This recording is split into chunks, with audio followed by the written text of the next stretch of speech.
Good evening, and welcome to the Sleepy Stories channel. Here you will find peace, comfort, and stories that will help you leave the worries of the day behind. Make yourself comfortable, relax, close your eyes, and let the words transport you to a world of peace and dreams. Don't forget to subscribe to the channel and like it so that you always have a new story at hand for a peaceful sleep. And now, let's begin. The year was 1119, and Jerusalem was once again in Christian hands. After the blood-soaked triumph of the First Crusade 2 decades earlier, waves of pilgrims streamed from Europe into the Holy Land. They were not knights, not warriors, not men of steel and banners, but humble believers. Peasants, artisans, widows, and monks walked for weeks and months, sometimes barefoot, clinging to the hope that touching the sacred stones of Jerusalem would cleanse their souls and grant them eternal salvation. But their journey was anything but holy. The roads were narrow, winding, and filled with dangers lurking in every valley. Along the road from Jaffa to Jerusalem, pilgrims faced ambushes by brigands, who knew that these travelers carried coins, relics, and offerings for the churches. Muslim raiding parties, angered by the Crusader conquests, prowled the highways. Even fellow Christians turned to banditry. By poverty preyed upon the faithful. The irony was bitter. The closer you came to the land of Christ, the more likely you were to die with a dagger in your ribs or find your possessions stripped away in the dust. Chroniclers of the time paint a stark picture.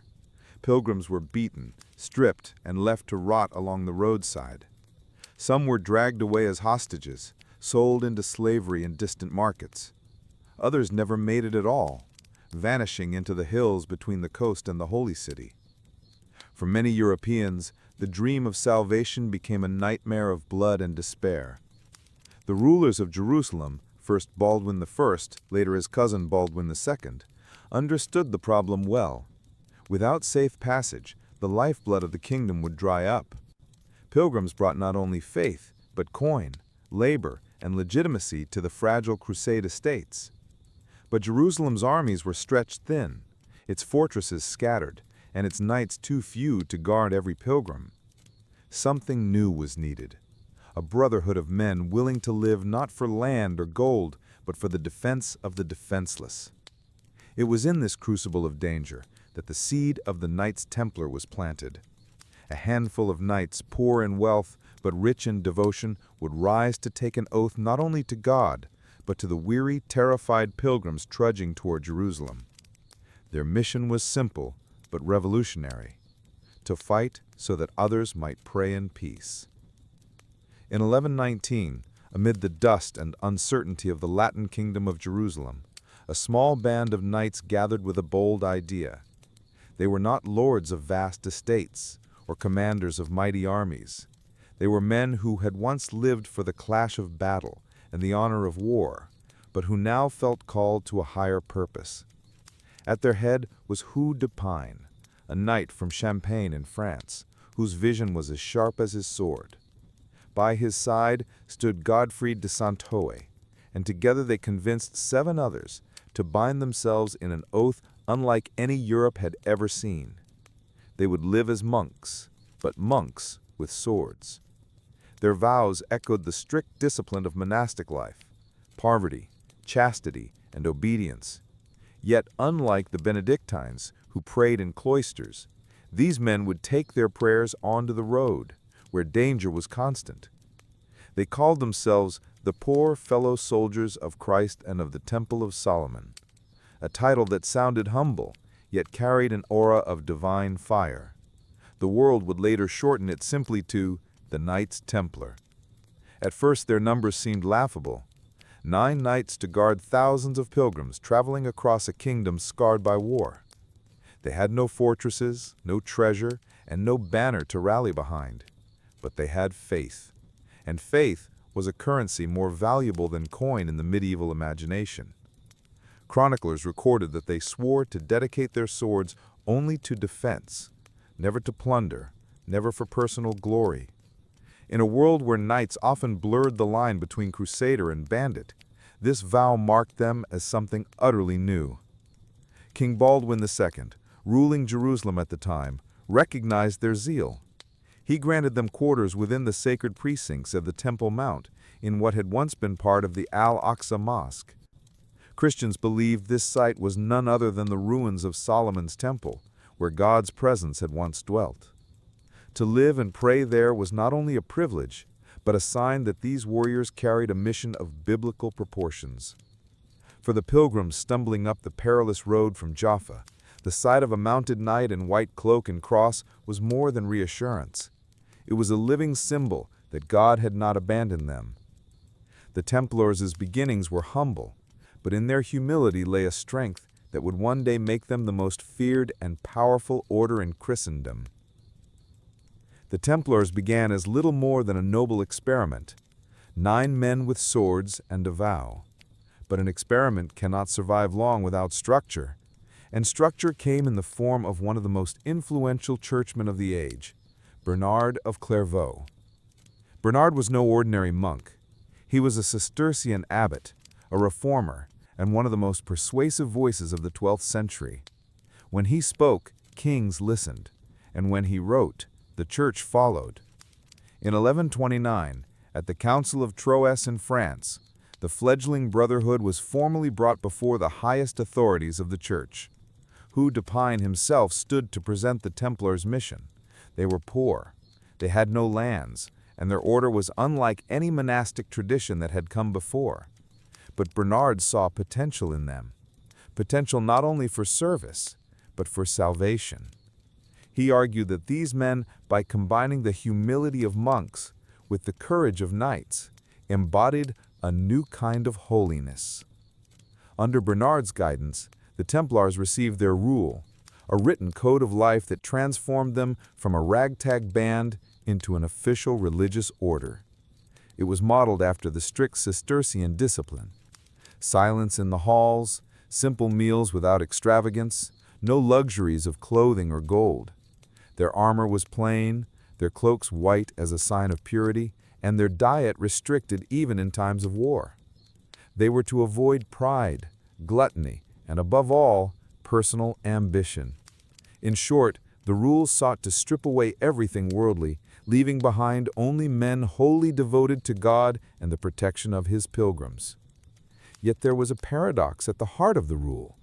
These monks were not called to flee the world, but to fight in it. Bernard himself resolved the tension in a fiery treatise titled In Praise of the New Knighthood. Traditional knights, he wrote, fought for vanity, for wealth, or for the applause of men. But the Templars fought for Christ himself. Their battlefield was their monastery, their sword, an instrument of prayer. When a Templar killed, Bernard claimed, it was not murder, but malicide, the destruction of evil itself. The rule gave the Knights Templar a soul, and Bernard's words gave them legitimacy. What began with 9 men now became an institution, recognized by the Pope, admired by the faithful, and feared by those who stood in their way. With Bernard of Clairvaux's blessing and papal recognition, the Knights Templar transformed almost overnight into a fragile experiment, into a phenomenon. What began with 9 men now spread across Christendom like wildfire. By the mid-12th century, nobles, lords, and kings across Europe rushed to support the order. Some donated land, others wealth, and many gave their own sons, often younger sons who had no inheritance, but craved both purpose and salvation. The Templar image became iconic. Knights clad in white mantles marked with a stark red cross, riding 2 to a horse in humble acknowledgement of their vow of poverty. Yet their poverty was paradoxical, for while the individual knight owned nothing, the order as a whole amassed vast resources: castles in Spain, farms in France, vineyards in Portugal, and estates in England all fell under the Templars' management. Pilgrims leaving for the Holy Land might decide or donate property to the order, and wealthy nobles eager to curry divine favor left entire villages in Templar hands. This sudden influx of wealth and land did not weaken their discipline, it fueled their mission. In the Holy Land, the Templars built fortresses that would become legendary. Safid, Tortoa, and the seemingly impregnable Crac de Chevalier. From these strongholds, they patrolled the dangerous roads, guarded ports, and fought alongside Crusader kings against Muslim armies. Their reputation on the battlefield grew quickly. Disciplined, fearless, and unwilling to retreat, the Templars often held their ground when others fled.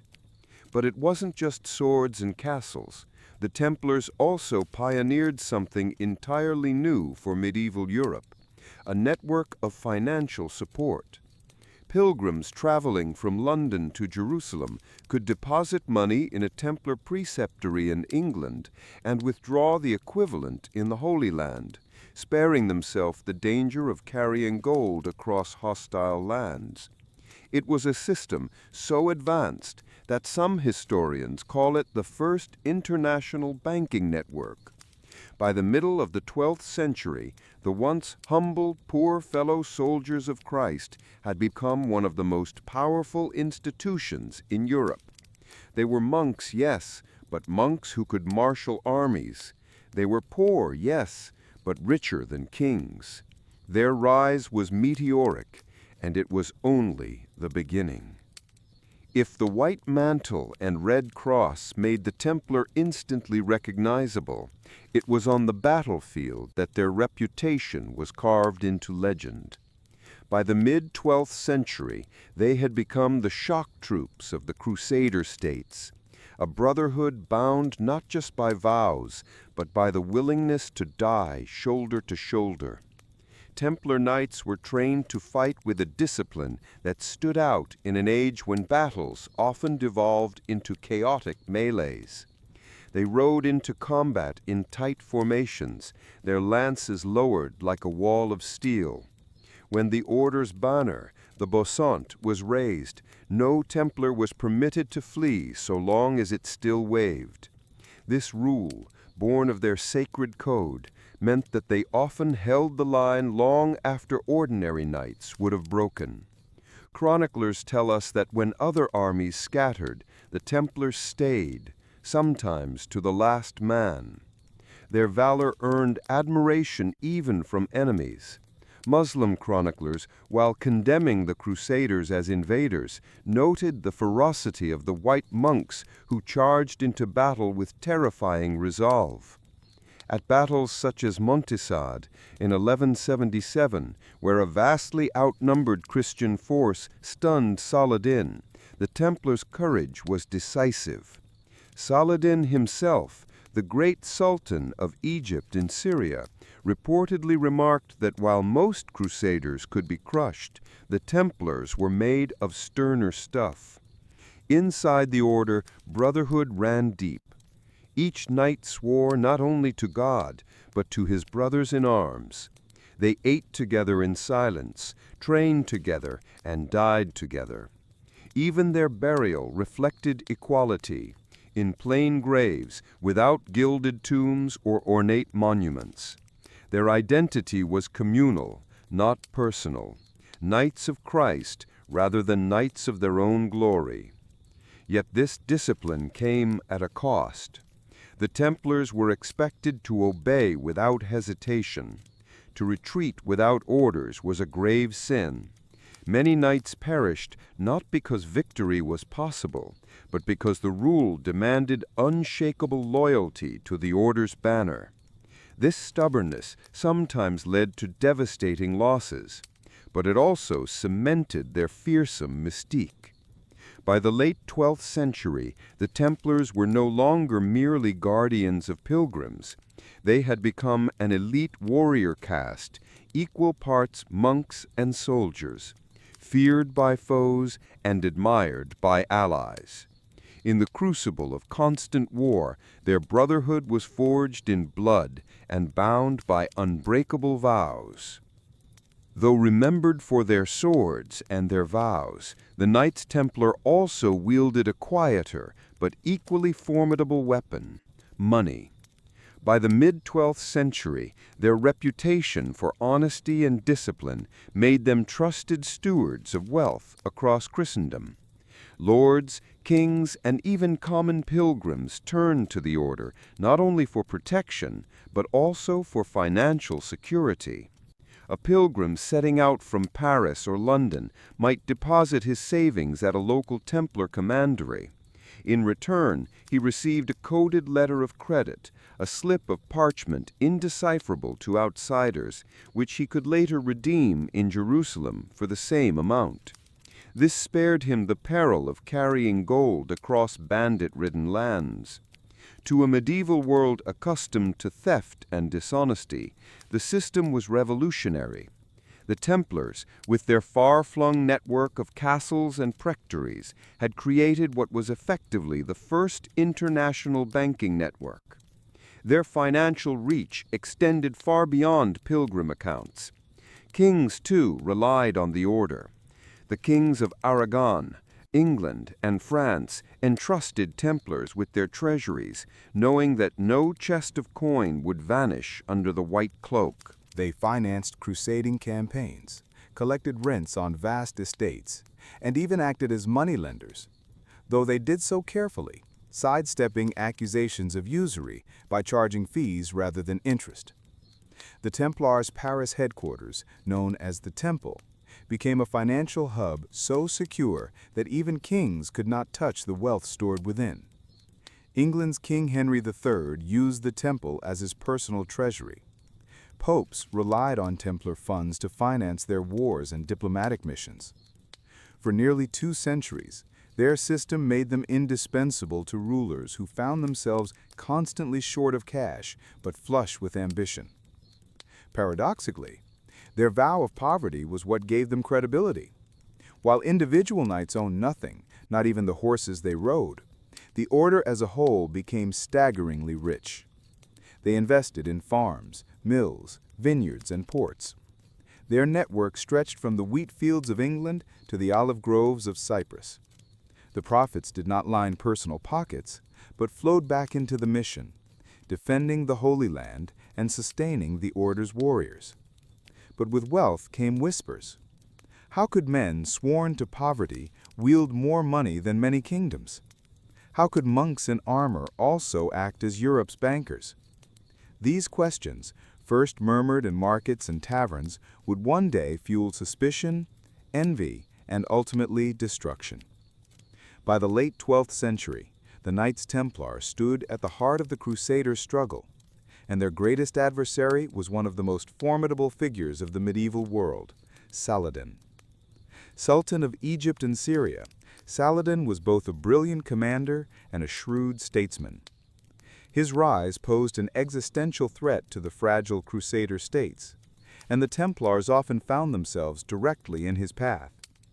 The first great confrontation came in a series of raids and counter-raids across Palestine. The Templars were relentless defenders of the frontier, garrisoning castles and patrolling roads where Saladin's forces sought to undermine Christian control. Their discipline and refusal to retreat made them a thorn in the Sultan's side. Muslim chroniclers, even while condemning them as infidels, acknowledged the Templars' unmatched courage. Saladin himself reportedly called them the most dangerous of his enemies, noting that they fought to the death with a fanaticism difficult to overcome. But bravery could not always triumph against strategy. In 1187, the fragile Crusader kingdom suffered its most catastrophic defeat at the Battle of Hattin. The Templars rode at the forefront, but the Christian army, trapped without water under the blazing July sun, was annihilated. Nearly every knight was slain or captured. The Templar Grand Master Gerard de Retourt fell into Saladin's hands.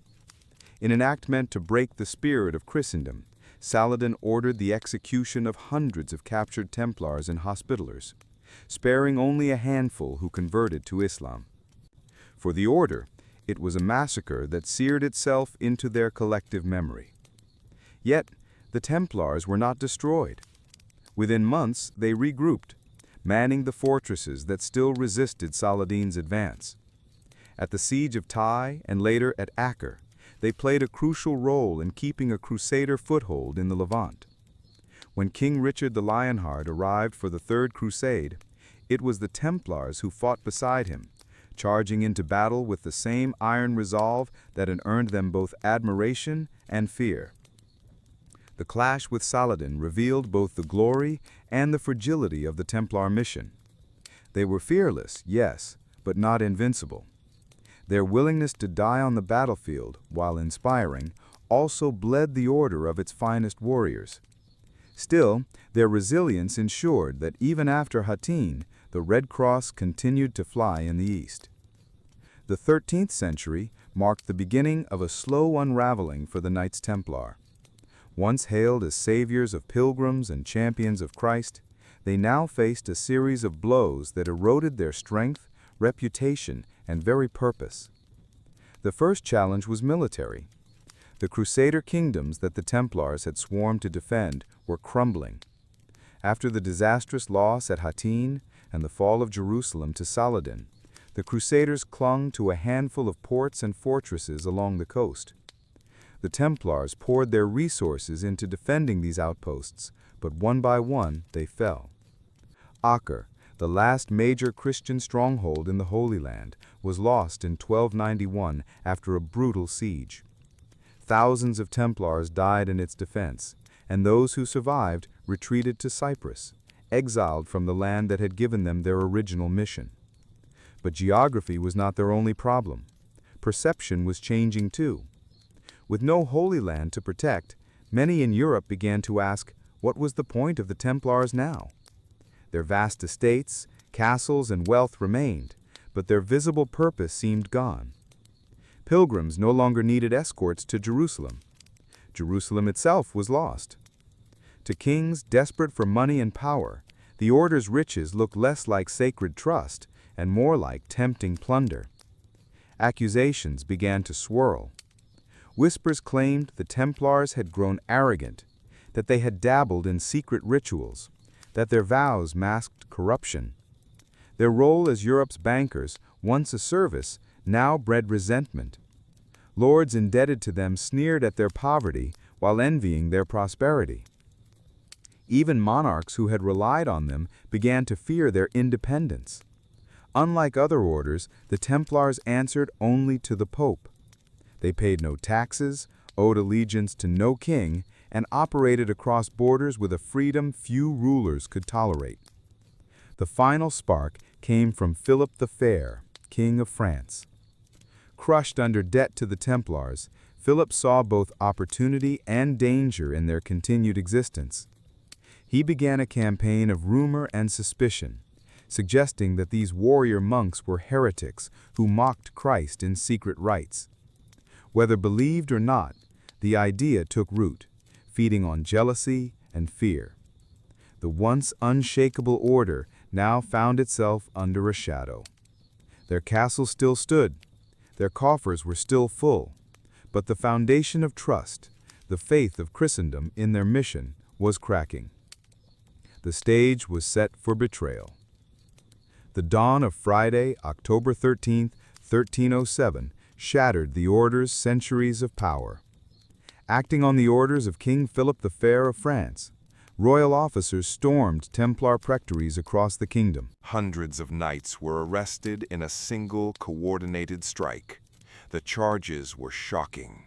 Heresy, idolatry, blasphemy, secret rites, even obscene initiation rituals.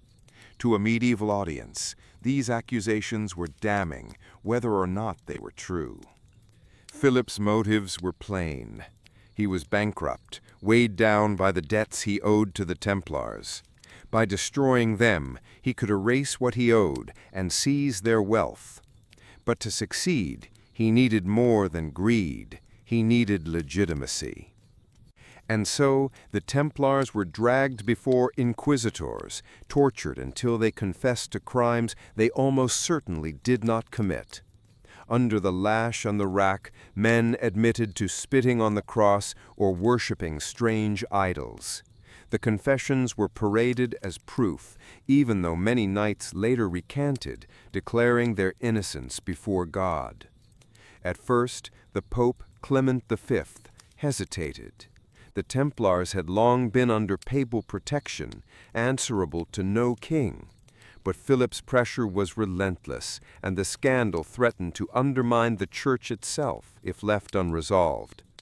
In 1312, under political duress, Clement officially suppressed the order at the Council of Vienne, dissolving the Knights Templar after nearly 2 centuries of existence.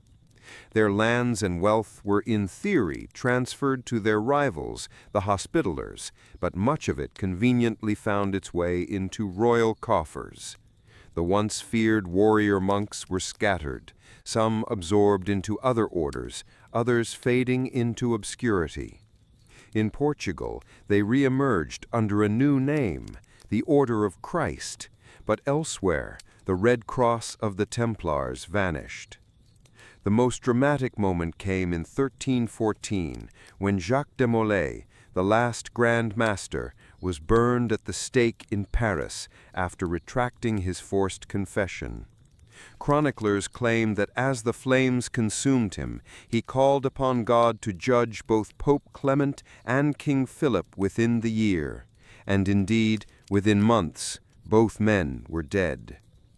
The legend of his curse echoed across Europe, casting a final, haunting shadow over the order's end. The Knights Templar were gone, but their story did not end in ashes. Rumors of hidden treasures, secret knowledge, and underground survival gave them a second life in legend. From protectors of pilgrims to martyrs of politics, their rise and fall remains one of the most dramatic sagas of the Middle Ages. To imagine ancient Athens only as the city of Socrates and Plato is to miss the flavor of its daily life. Philosophy might have been debated in the shaded porticos of the agora, but food was the real glue that bound the city together. At dawn, the streets of Athens stirred, not with lofty speeches, but with the clatter of clay pots, the crackle of fires, and the cries of vendors hawking their goods. If you walked through the agora in the 5th century BCE, you would be greeted by a symphony of scents: roasted grains, salted fish, sweet honey drifting from stalls, and the constant buzz of people eating, buying, and talking. Street food was no afterthought. For the average Athenian, meals at home were simple and sparse. Bread, olives, and cheese might sustain a family, but it was in the bustling streets that food became an experience. Vendors carried trays of snacks slung from their shoulders, ready to sell to anyone who passed. At corners near the marketplace, small stands with clay ovens turned out steaming loaves and roasted chickpeas. The poor, the wealthy, slaves, and citizens all mingled together in this edible theater of everyday survival. The agora itself was not just the political and economic heart of the city, it was its cafeteria. Philosophers might argue about virtue, but they did so while chewing figs or sipping watered-down wine.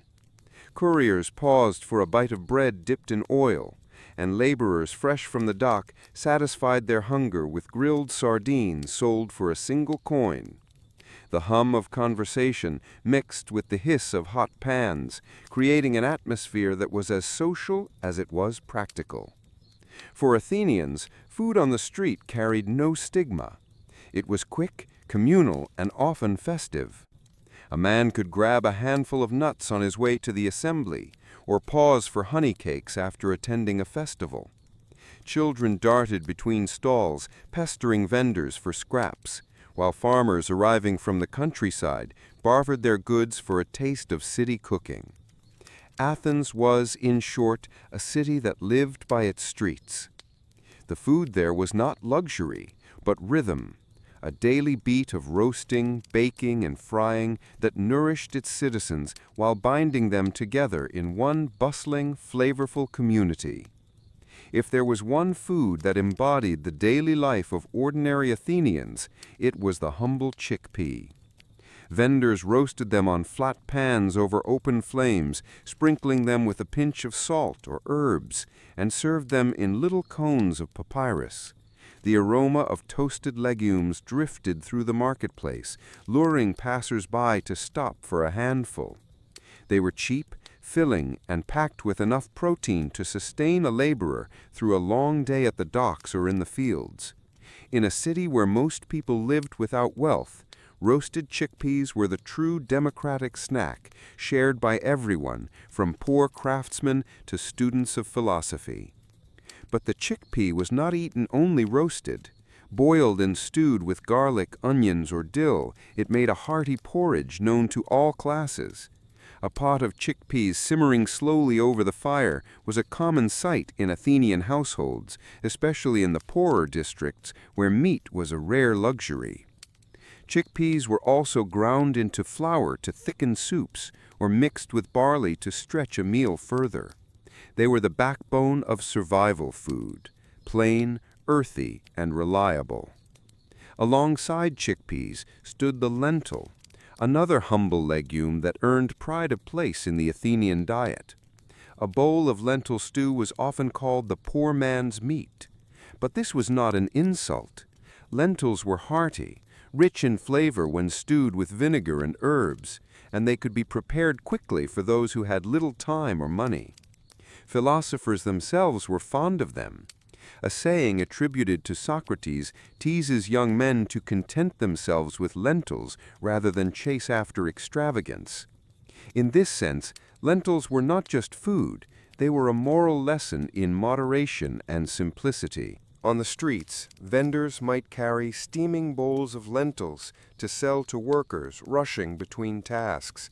For a few coins, a man could buy sustenance that filled his stomach and warmed his body. The poor could live for days on lentils, bread, and olives, a trio that represented both the austerity and resilience of Greek life. Chickpeas and lentils were not glamorous, but they were dependable. They carried the taste of home, of thrift, of resilience. In a city famed for its philosophers and warriors, these humble legumes quietly kept Athens alive, one roasted cone or simmering pot at a time. In ancient Athens, bread was not merely food, it was the foundation of life. Without bread, there was no meal. Every household, from the poorest hut to the wealthiest villa, revolved around the grinding of grain, the kneading of dough, and the daily baking that kept bellies full. In fact, to eat bread was synonymous with eating itself. Most Athenians relied on barley bread, a coarse, dark loaf made from the hardier grain that thrived in Greece's rocky soil. Barley bread was dense and heavy, often described by aristocrats with a kind of disdain. But for the common citizen, it was filling and reliable.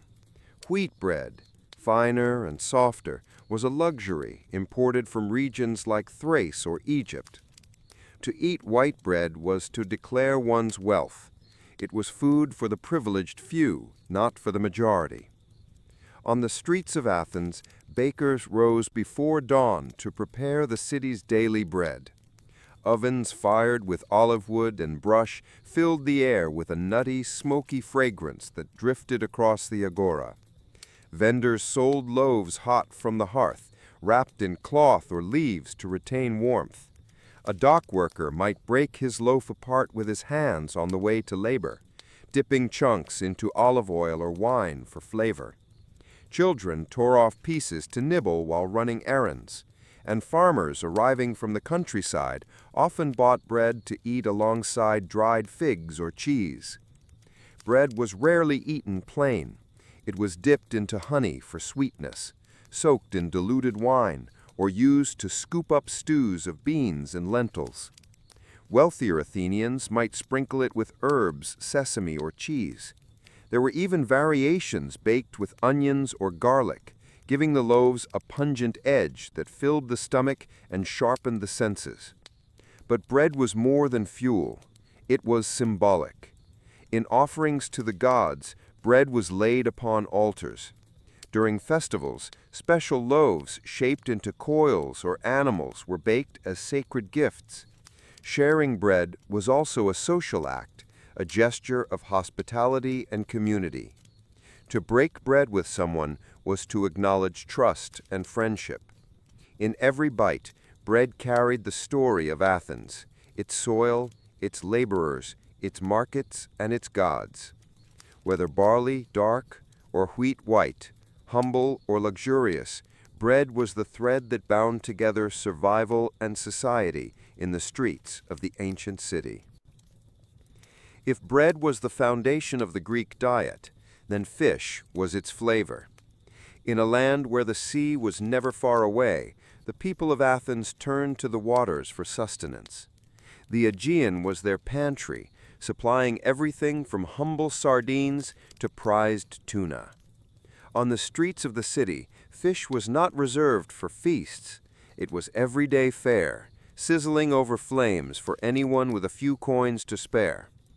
The cheapest and most common fish were the small ones, sardines, anchovies, and sprats.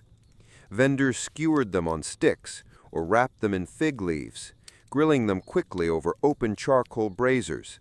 The smell of charred fish skin wafted across the agora, drawing in workers and travelers alike. A dockhand or potter might buy a skewer of fish to eat on the go, tearing the flesh apart with his fingers and licking the salty oil from his hands. These little fish were affordable, nutritious, and above all, portable, a perfect street snack in a busy city. Larger fish were another matter. Tuna, mullet, or sea bass could fetch a high price, and their arrival in the marketplace was often a spectacle. Wealthier citizens, or those seeking to impress guests, would buy whole fish to be roasted or baked with herbs. But even these delicacies found their way into the streets, where innkeepers or cooks sold slices to those who could afford a small taste of luxury. A single portion of grilled mullet, crisped at the edges and drizzled with olive oil, could transform an ordinary meal into something memorable. What made fish so essential was its variety. Salted and dried fish were staples for long journeys or poor households who needed preservation. Smoked fish gave a deeper flavor and lasted longer than fresh. Fish soups seasoned with leeks and dill were sold steaming from clay pots in the back streets, warming both body and spirit. Even the scraps and bones were boiled into broths that stretched a meal further, ensuring nothing went to waste. For Athenians, fish was more than food. It was culture. Plays and comedies from the era often joked about the frenzy in fish markets where housewives haggled fiercely with sellers. To love fish was to be Greek, and to argue over its price was a civic duty. In the smoky stalls of Athens, with sardines hissing over coals, the city's appetite was satisfied, one skewer at a time. If savory fish and bread sustained Athens through its daily rhythm, then honey cakes gave it joy. In a world without sugar, honey was the sole source of sweetness, a golden treasure harvested from hillside hives and revered as a gift from the gods. The Greeks called honey the nectar of the immortals, and on the streets of Athens it transformed simple dough into irresistible treats. Vendors fried small rounds of wheat or barley batter in bubbling oil until they puffed and crisped. Once golden, they drizzled them with honey, letting the syrup seep into every crevice before sprinkling them with sesame seeds. These treats, what we might recognize as the ancestors of donuts, were sticky, fragrant, and addictive. Children ran to stalls with sticky fingers, while adults savored them slowly, the honey clinging to lips and beards. But honey cakes were not only indulgences, they were deeply tied to ritual. At festivals honoring the gods, especially Zeus and Artemis, Honey cakes were offered at altars. Sometimes they were shaped into animals or coils, their sweetness meant to please divine appetites. To eat what had first been offered to the gods was to share in a sacred meal, blurring the line between devotion and delight. At weddings and births, honey cakes symbolized prosperity and fertility, binding the cycles of life to the taste of sweetness. On ordinary days, though, honey cakes were pure pleasure. The agora buzzed with vendors who balanced trays on their heads, shouting out the freshness of their fried cakes. The smell alone was enough to lure passers-by from debates and trade deals. For a few obols, anyone could enjoy a moment of luxury, no matter how poor. A sailor just back from Piraeus might spend his wages on a fistful of cakes, while a philosopher, supposedly above such temptations, might secretly nibble one between lectures. The texture was part of the appeal. Crisp outside, soft inside, drenched in honey that glistened in the Athenian sun. Eating them was messy, but in a city that thrived on noise, argument, and laughter, no one cared if syrup dripped onto your tunic. In honey cakes, Athens revealed its sweeter side. They were food for the gods, food for the festivals, and food for the everyday man who wanted just a taste of golden joy in a life often filled with struggle.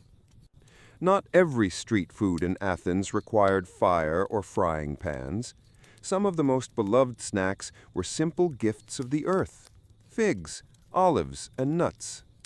Together, they formed the everyday fuel of the city, portable, nourishing, and endlessly versatile. They were as common in the hands of a child as in the rations of a soldier, and they appeared in both humble suppers and lavish banquets. The fig was Athens' pride. Plump, sweet, and bursting with seeds, figs grew across Attica, and their harvest marked the rhythm of the year. Fresh figs were sold from woven baskets in the agora, their skins glistening purple or green. They were eaten whole, juice dripping down fingers, or paired with cheese for a richer bite. Dried figs, flattened into leathery discs, were even more popular. Easy to carry, long-lasting, and cheap. They were the snack of workers, travelers, and students. To eat figs was so integral to Greek identity that laws even forbade their export, keeping the finest fruits for Athenians alone. If figs were the sweetheart of Greek food, olives were its soul. Every Athenian grew up with them in one form or another, black or green, pickled or cured.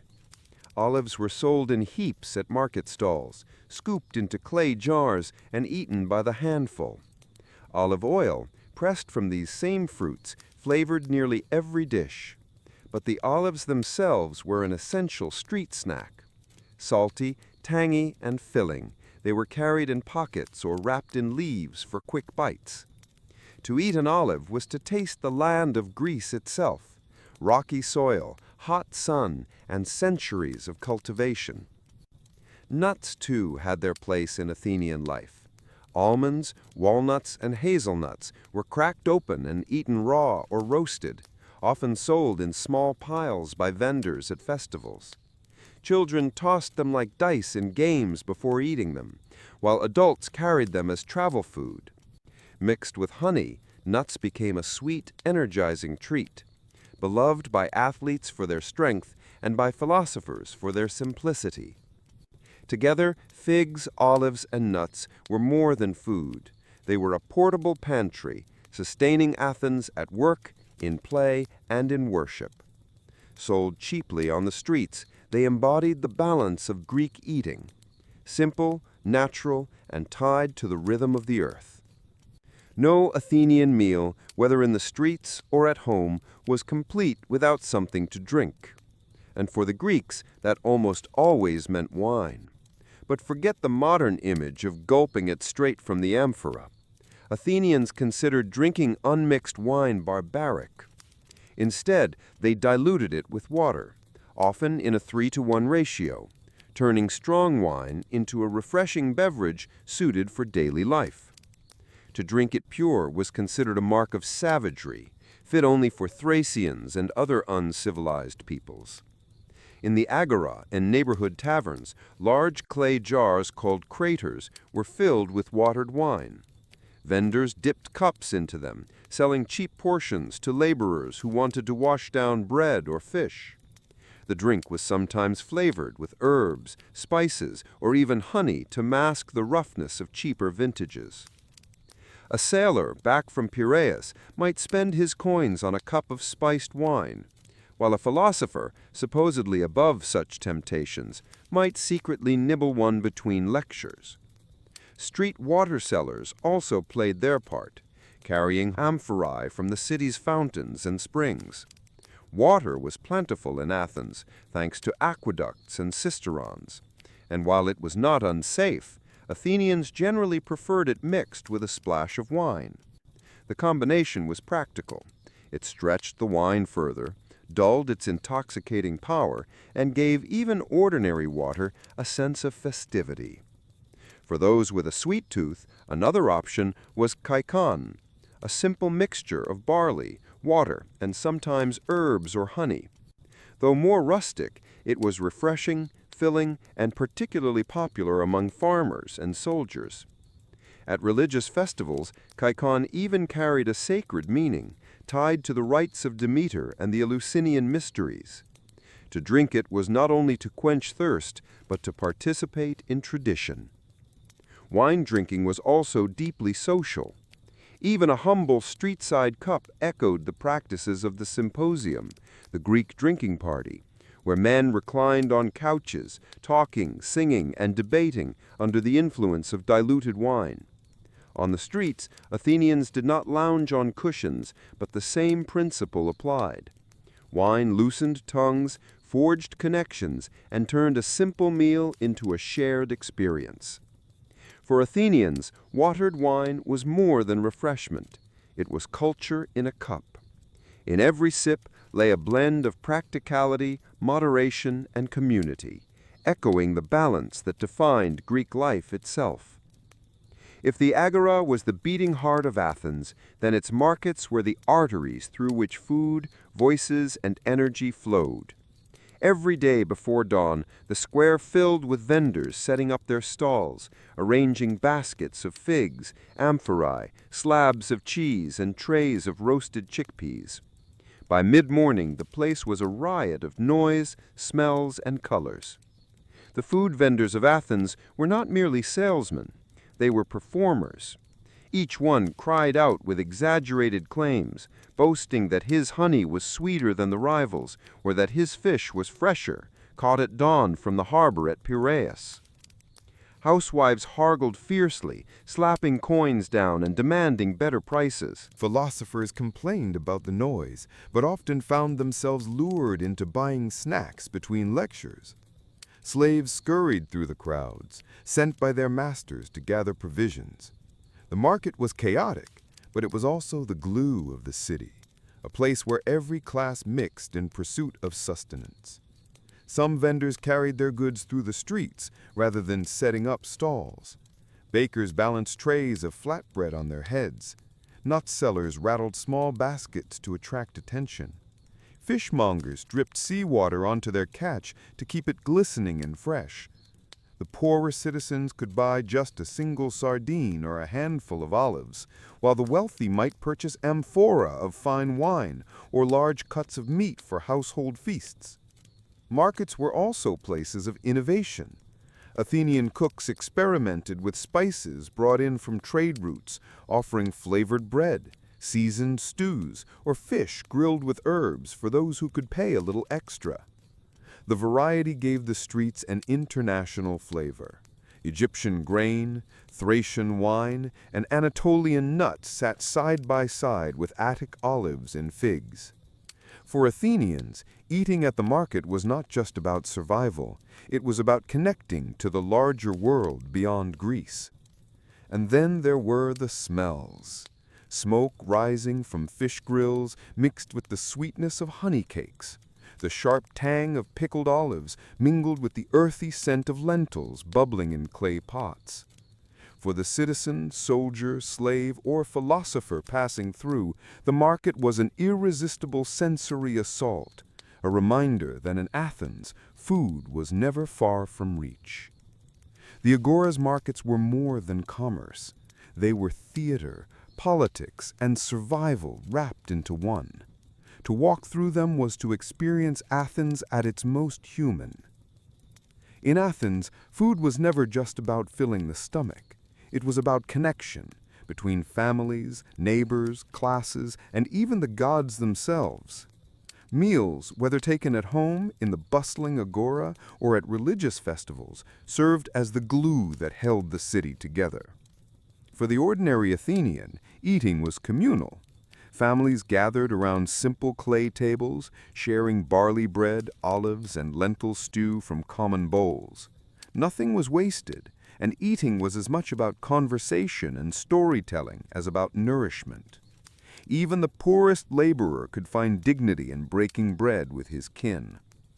To eat alone was rare and often seen as joyless, a reminder that food was meant to be shared. On the streets, the same principle extended outward.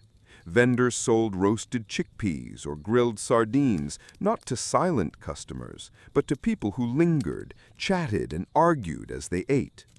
A dock worker might share figs with a friend, while two philosophers debated politics over watered wine at a corner stand. The marketplace became a stage where Athenians of all ranks, from slaves to citizens, brushed shoulders and connected through food. Religious life reinforced this sense of unity. At festivals, sacrificial meat was divided among participants, allowing even the poor to taste what they normally could not afford. Honey cakes offered to the gods were later shared among worshippers, blurring the line between sacred offering and public feast. Food in this context was not private, it was civic, binding the community together in ritual and celebration. Even politics had its place at the table. Public meals, known as syssitia, especially in other Greek city-states like Sparta, found their Athenian echoes in communal feasting after victories or during great civic events. Here, food became a statement of equality, citizens dining together, setting aside rank for the shared act of eating. And of course, there were the symposia, drinking gatherings where men reclined, talked, sang, and plotted the ideas that would shape philosophy, drama, and politics for centuries. Though these were elite affairs, their roots were still in the Athenian belief that food and drink opened doors to fellowship and intellectual exchange. In the end, Athenian street food was more than chickpeas, honey cakes, or grilled fish. It was the taste of democracy in action. Simple meals shared across divides, turning daily survival into a ritual of belonging. Through food, Athens fed not just its body, but its soul. The story of Vinland begins not with Leif Erikson, but with his father, Erik the Red. Fierce, ambitious, and exiled more than once for violence, Erik had carved out a life on the very edge of the known world. After being banished from Iceland, he set sail farther west and stumbled upon Greenland, a land of glaciers, fjords, and harsh winds. To entice settlers, he named it Greenland, though the reality was far less inviting. Here, in scattered turf houses clinging to the coasts, the Norse carved out a fragile existence, hunting seals, tending sheep, and trading furs. Leif grew up in this world of scarcity. Unlike the lush fields of Norway, Greenland demanded toughness and ingenuity. Every harvest was uncertain, every winter a trial. From his father, Leif inherited not only boldness, but also the conviction that survival lay beyond the horizon. Erik had turned exile into opportunity. Leif would do the same. But whispers reached Greenland of something more, a land westward beyond the icy seas. Sailors spoke of forests where timber grew thick, unlike the barren rock of Greenland. Some even claimed to have glimpsed wild grapes, a bounty unimaginable in the frozen north. These were not idle tavern tales. Norse seafarers were practical men, and Leif listened closely. If the rumors were true, this land could provide what Greenland could not: resources for survival, expansion, and perhaps even glory. Leif's world was already shaped by voyages. North ships carried not just warriors, but settlers and families across the Atlantic. From Norway to Iceland, from Iceland to Greenland. Each step farther west was a gamble, but one the Norse had made before. Why stop at Greenland if richer shores lay just beyond? The sea, after all, was not a barrier for Leif's people. It was a road. By the year 1000, Leif Erikson was ready, strong, ambitious, and hungry for discovery. He gathered his crew.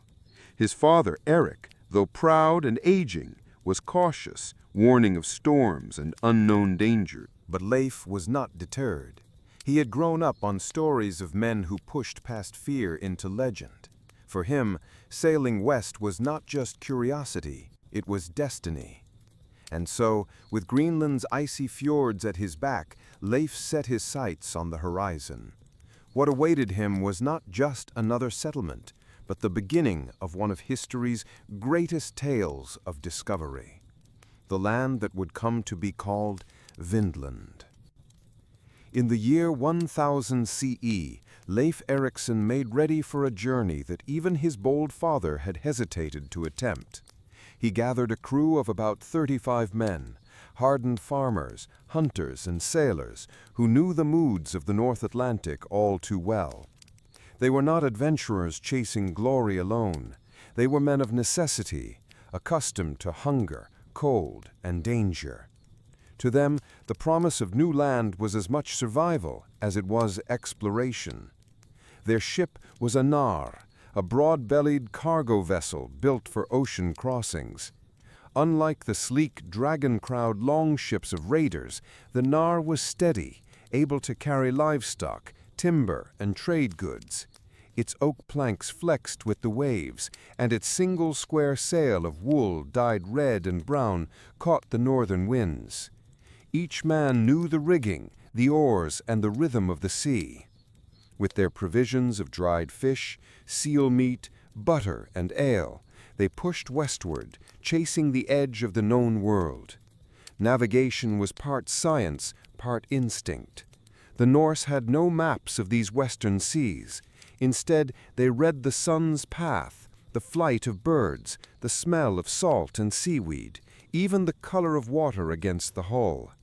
At night, they looked to the stars, fixing their course by the North Star and constellations passed down through memory. Some sagas suggest that Leif carried with him a sunstone, a crystal that revealed the sun's position even on cloudy days. Whether legend or truth, such tools symbolized the ingenuity of Norse seafarers.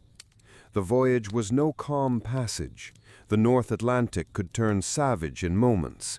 Winds tore at the sail, waves crashed over the deck, and icebergs drifted silently in the mist. The men bailed water, lashed themselves to the ship, and sang to keep fear at bay. Each morning they scanned the horizon, hoping for a glimpse of the land they had heard whispered in stories. Days stretched into weeks, and doubt crept in. Was there truly a fertile coast beyond Greenland, or were they chasing ghosts? Yet Leif's confidence never wavered. He believed the sea was not emptiness, but a pathway.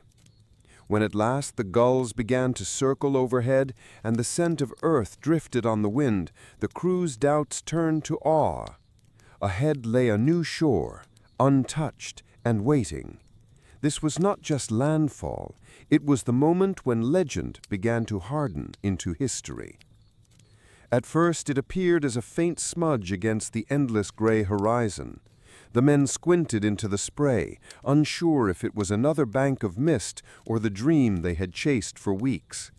As the nar drew closer, the blur sharpened into a coastline, rolling hills, dense forests, and a stretch of untouched shoreline that looked nothing like the icy barrens of Greenland. Voices rose in disbelief and wonder. Here was proof that the stories were true. There was land beyond the western sea. The Norse sagas described the scene with reverence. Instead of glaciers and rocky cliffs, they found soft earth, thick woodlands, and meadows that promised pasture for animals. The beaches gave way to forests so dense that sunlight struggled to pierce their canopy. For men accustomed to the treeless wastes of Greenland, it was as if they had stumbled upon an earthly paradise. They steered the ship toward a sheltered bay and brought the Nar to shore. Leif was the first to step onto the soil, his boots sinking into rich earth around him. His crew fanned out, marveling at the abundance. Streams of fresh water trickled down from hills, cool and clear. Birds filled the air with their cries, and wild game rustled through the underbrush. The men drank, ate what they could gather, and for the first time in generations, Norsemen felt they had found not just survival, but possibility. Vinland was no myth. It was real, and it was theirs to explore. After the first night on Vinland's shores, the men awoke with the cautious excitement of pioneers. This was no longer just a voyage. It was the beginning of something new. Leif Erikson, mindful of both opportunity and danger, divided his crew into small groups to explore. Some stayed to guard the ship, while others fanned out into the forests and along the rivers, eager to see what this land could offer. The sagas tell us they found resources beyond anything Greenland could provide. Forests stretched in every direction, offering timber strong enough for houses and ships. Streams of salmon teemed with fatness and plentiful, that men could catch them by hand. Meadows provided open pasture, perfect for grazing if settlers ever brought cattle here. The air itself seemed gentler, winter shorter, though perhaps this was just the relief of men weary of ice and rock. They built a small camp of turf houses and wooden structures, temporary shelters that allowed them to endure the nights in safety. Fires burned in the hearths, their smoke curling into the air as proof that Norsemen had claimed yet another land. From these houses, Leif organized expeditions deeper inland, ensuring that no corner of the coastline was left unexamined. One group discovered a grove heavy with wild berries, not only the grapes that had inspired the name Vinland, but also blueberries and cranberries, which stained their hands and filled their sacks. Another group found hills rich with game, deer and perhaps even elk, that moved through the woods with little fear of men. The Norse hunters knew at once that this was land that could sustain life for generations. Each evening, the explorers returned to camp with their findings. They roasted fish, feasted on berries, and praised the land's generosity. The mood among the crew shifted from doubt to hope. They spoke not only of survival, but of settlement. For men hardened by Greenland's scarcity, Vinland was a dream of abundance made real. Yet Leif urged caution. He knew the sea was treacherous and the land unpredictable. They were not the first to set foot here. He suspected others, perhaps native peoples, might already claim it.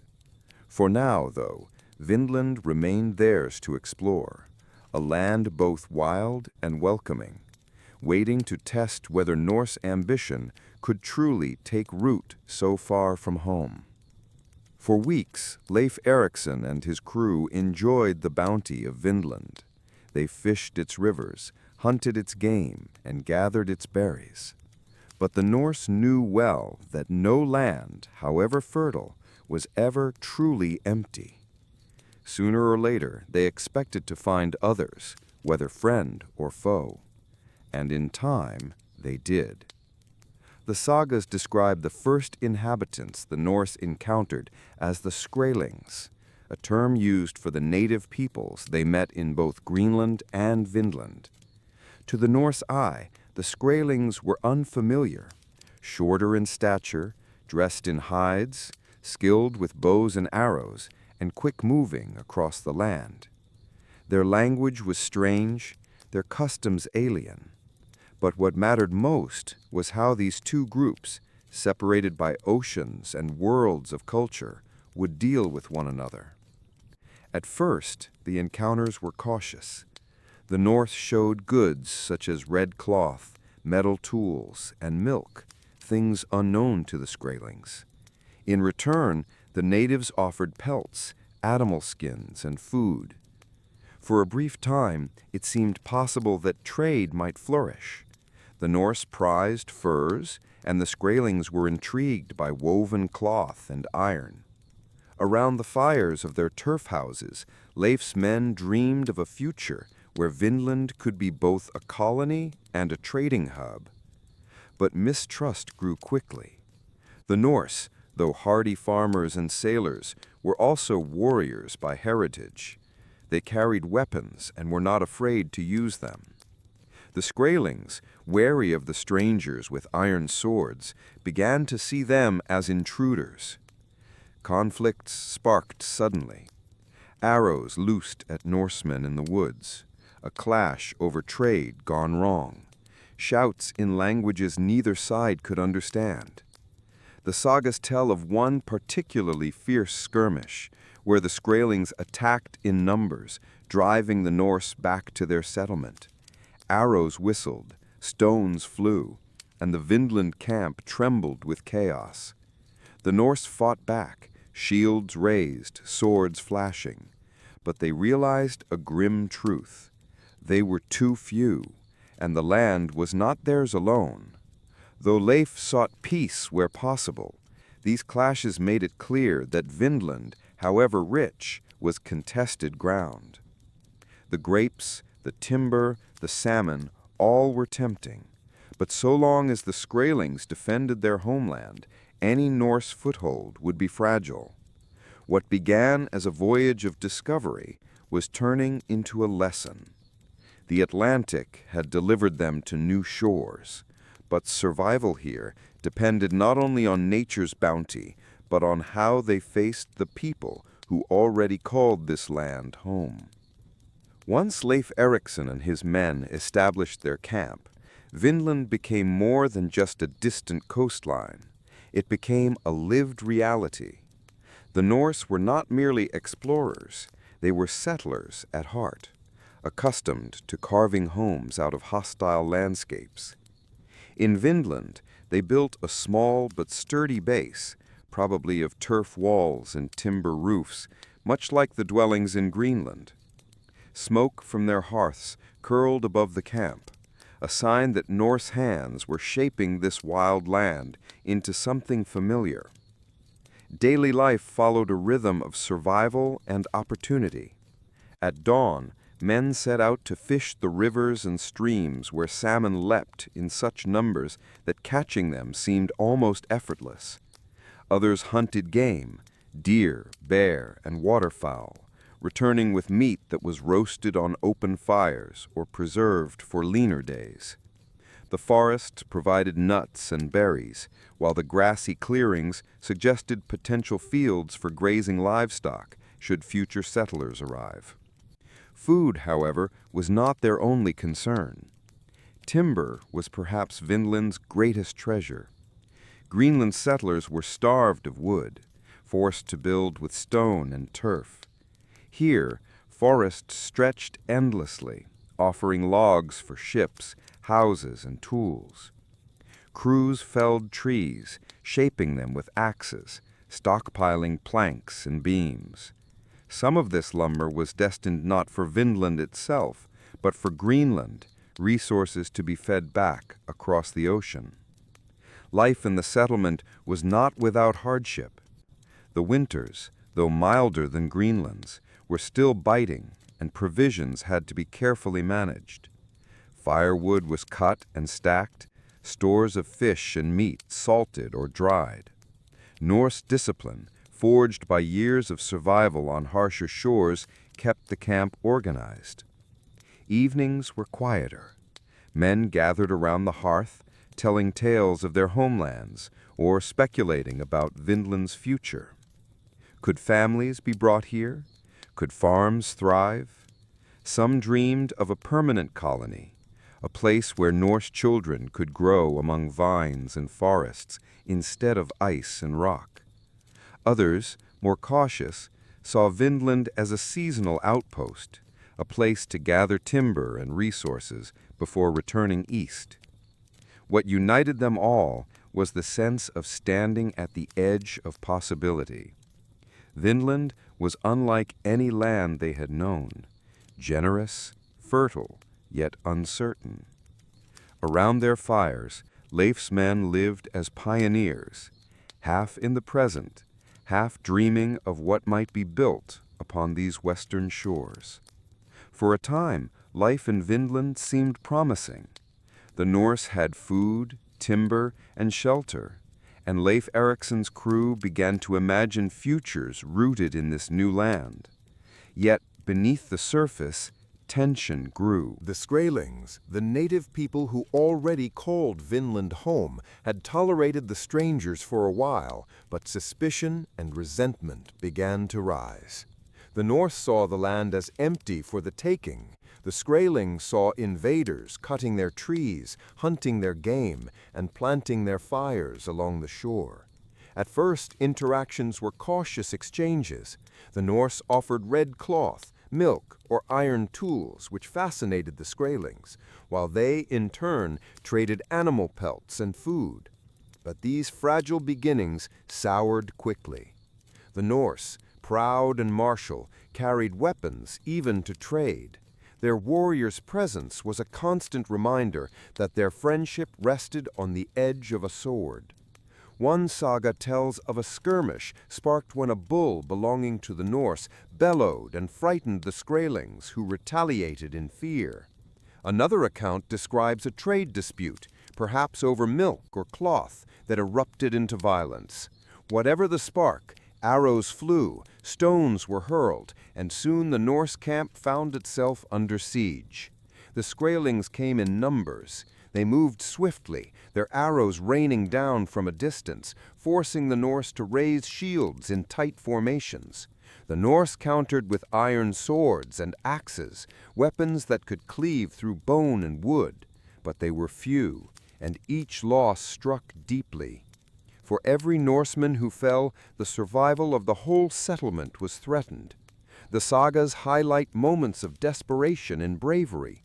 Women in the camp carried water and urged the men to fight harder, while warriors charged out with wild cries to scatter the attackers. In some tellings, even a pregnant woman, Freydis, daughter of Eric the Red, picked up a sword, baring her chest and screaming at the Skrælings until they retreated in shock. Though the Norse won some clashes, they could not escape the truth. They were outsiders in a land already defended. Every arrow fired by the Skrælings reminded them that Vinland, for all its bounty, was not theirs to claim without cost. The dream of Vinland was undeniable: fertile soil, thick forests, rivers brimming with fish and vines heavy with fruit. Yet as months passed, Leif Erikson's men realized that abundance alone could not guarantee survival. The Skrælings resisted their presence with determination, and every clash reminded the Norse of how precarious their settlement truly was. Vinland was rich, but it was also contested ground. The Norse were few. 35 men, even armed with iron and discipline, could not stand indefinitely against larger numbers who knew the land intimately. Hunting trips became dangerous as arrows sometimes whistled from the tree line. Trade had broken down, replaced by suspicion and ambushes. The men could not sleep without keeping watch, and the once hopeful fireside talk of farms and families turned into uneasy whispers of retreat. Practicality weighed heavily. The Norse were not dreamers detached from reality. They were survivors. Their ancestors had crossed oceans, carved homes into Iceland's lava fields, and braved Greenland's ice, but they had always known when to press on and when to fall back.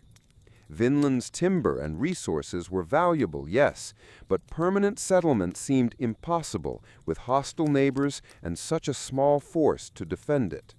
The sagas tell us that Leif, though unwilling to abandon Vinland's promise, recognized the wisdom of caution. He and his men began preparing to leave. They harvested grapes, cut timber, and loaded their gnar with as much bounty as it could carry. The ship became a floating treasure chest of Vinland's riches, proof that the land was real and fertile, even if it could not yet be held. Their departure was tinged with regret. Some men wanted to stay longer, to fight harder, to stake a permanent claim. Others were relieved to turn their backs on a land that seemed to promise blood as much as plenty. Ultimately, the decision reflected the Norse ethos, survival above all else. To return alive with stories and resources was better than to die in a futile defense of distant shores. As the gnar pushed off from Vinland's coast, the men looked back at the forests fading into the horizon. They had found a new world, yet could not keep it. The Atlantic would carry them home, but the memory of Vinland, its grapes, its woods, and its dangers would remain carved into their sagas. When Leif Erikson and his crew returned across the Atlantic, they carried with them more than timber and tales of grapes. They carried the memory of a new world, a place that stretched the imagination of what lay beyond the horizon. Vinland, though never fully settled, became a story told around hearths in Greenland, Iceland, and Norway, a story of opportunity, danger, and lands richer than any known in the north. The sagas that recorded these voyages, the saga of the Greenlanders and the saga of Eric the Red, preserved Vinland in legend. They told of Leif the Lucky, who brought back not only timber, but proof that the Atlantic concealed fertile shores. They spoke of Karl Sepsveni, another would-be settler who tried to establish a colony, but was also driven back by the Skrælings. Each retelling kept Vinland alive, half memory, half myth. For centuries, Vinland hovered on the edge of credibility. To many in medieval Europe, the idea that Norsemen had reached a land far west of Greenland seemed fanciful. The story persisted in Icelandic tradition, but was little known elsewhere. Then, in modern times, evidence began to surface. The excavation at Lonzo Meadows in Newfoundland revealed turf houses unmistakably Norse in design, confirming what the sagas had whispered all along. The Vikings had reached North America around the year 1000, nearly 500 years before Columbus. The legacy of Vinland is twofold. On one hand, it showed the extraordinary reach of Norse seamanship. These were not merely raiders of Europe's coasts, but explorers who crossed oceans and touched new continents. On the other hand, Vinland became a reminder of limits. The Norse had found new shores, but they lacked the numbers and the alliances to hold them. Unlike Greenland or Iceland, Vinland never became a lasting colony. Yet, in a way, its greatest legacy lies in imagination. For the North, Vinland was proof that the world was larger than they had thought, that beyond every horizon lay the possibility of more. For later generations, the Vinland sagas became a prelude to the age of exploration, a whisper that the Atlantic had already been crossed long before Columbus. Leif Erikson's journey did not change the world immediately, but it ensured that the first footsteps of Europe in the Americas were not Spanish, but Norse, and that memory, carried in saga and soil, remains Vinland's enduring gift.